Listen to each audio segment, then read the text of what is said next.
यह कहानी पुराने समय की है। एक बूढ़ा लकड़हारा गांव के किनारे रहता था। उम्र के साथ उसका शरीर कमजोर हो चुका था, लेकिन फिर भी हर सुबह अपनी कुल्हाड़ी लेकर जंगल में लकड़ी काटने जाता था। यही उसकी रोजी रोटी का सहारा था। एक दिन जंगल में काम करते करते उसकी कुल्हाड़ी का फल टूटकर गहरी नदी में गिर गया। लकड़हारा बहुत परेशान हो गया, क्योंकि कुल्हाड़ी के बिना उसका काम रुक जाता और उसके पास नई कुल्हाड़ी खरीदने के लिए पैसे भी नहीं थे। वह नदी के किनारे बैठकर अपनी तकलीफों के बारे में सोचने लगा और उसके आंसू बहने लगे। तभी नदी से एक देवता प्रकट हुए और लकड़हारे से बोले, तुम इतने दुखी क्यों हो? लकड़हारे ने अपनी पूरी समस्या उन्हें बता दी। देवता ने कहा, मैं तुम्हारी मदद करूंगा। उन्होंने नदी में गोता लगाया और सोने की एक कुल्हाड़ी लेकर आए।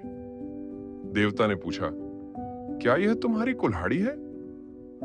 लकड़हारे ने ईमानदारी से कहा, नहीं, मेरी कुल्हाड़ी लोहे की थी। फिर देवता ने दूसरी बार गोता लगाया और चांदी की कुल्हाड़ी लेकर आए।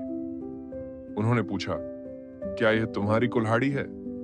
लकड़हारे ने फिर ईमानदारी से कहा, नहीं, यह भी मेरी कुल्हाड़ी नहीं है। तीसरी बार देवता एक पुरानी लोहे की कुल्हाड़ी लेकर आए और पूछा, अब बताओ, क्या यह तुम्हारी कुल्हाड़ी है? लकड़हारा खुशी से बोला, हाँ, यही मेरी कुल्हाड़ी है। देवता उसकी ईमानदारी से प्रभावित हुए और बोले, तुम्हारी सच्चाई और ईमानदारी के लिए मैं तुम्हें ये तीनों कुल्हाड़ियां वरदान में देता हूं। लकड़हारा अब धनवान बन गया, लेकिन उसने अपनी सरलता और ईमानदारी को कभी नहीं छोड़ा। कहानी से शिक्षा। यह कहानी हमें सिखाती है कि ईमानदारी और सच्चाई हमारी असली संपत्ति है। जीवन कितना भी कठिन क्यों ना हो, हमें अपनी नीतियों और चरित्र पर अडिग रहना चाहिए। अंत में वही व्यक्ति सफल होता है जो अपने अस्तित्व के प्रति ईमानदार रहता है। आपको अपने ये कहानी पहली बार सुनी है? कमेंट करके जरूर बताएं।